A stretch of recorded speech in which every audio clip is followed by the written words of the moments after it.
The Watching Cat. Madison never wanted a black cat.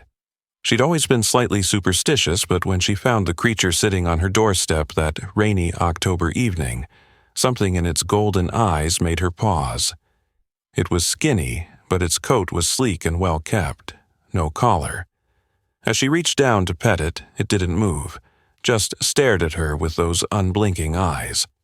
"I suppose you can come in just for tonight," she said, opening her door wider. The cat slipped past her like a shadow. That was 3 weeks ago. The cat, which she never named, made itself at home, but something about it unsettled her. It never meowed, never purred, it just watched. At first, Madison thought she was imagining things, but she started noticing patterns. Every night at exactly 3:17 a.m., she'd wake to find the cat perched on her chest, those golden eyes boring into hers.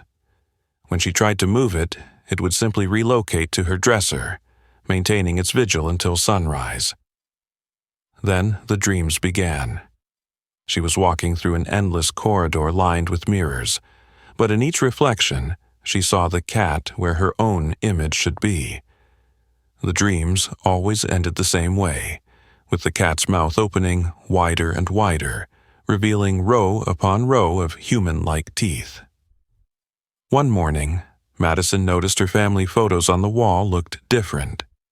In each one, somewhere in the background, was a black shape with golden eyes.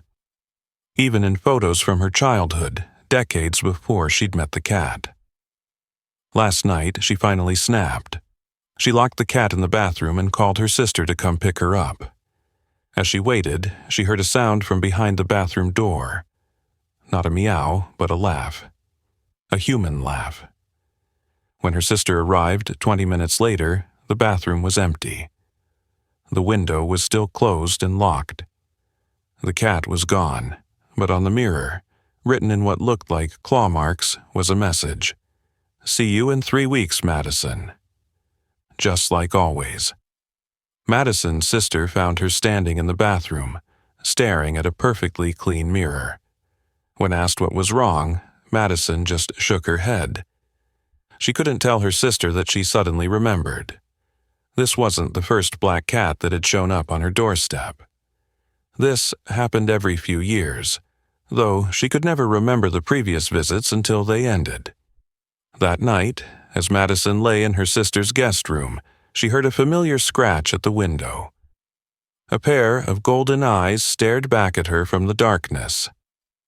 And for the first time in all these years, the cat smiled,